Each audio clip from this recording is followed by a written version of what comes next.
Ал мынау Қырғызстанда Шаткал ауданы. Энергетика трансформаторға осылай жетті. Таулы аудандарда қалың қар түскен. Бишкек-Ош тас жолында бірнеше жерден қар көшкіні болған. Қауіп сақталып отыр. Ал мынау фотода қарда серуендеп жүрген жылқы.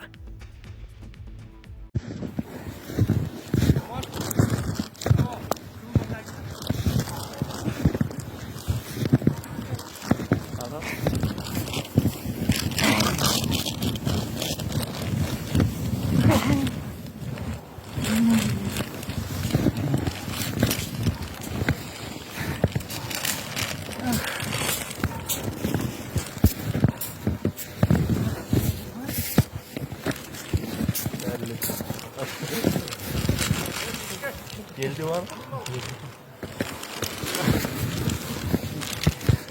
Geldi var. Geldi iyiydi.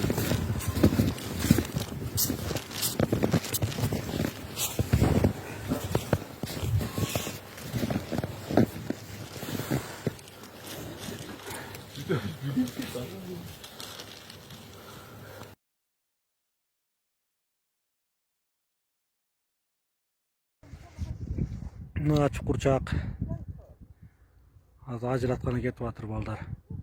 Жол жок. Баз албай атырлар.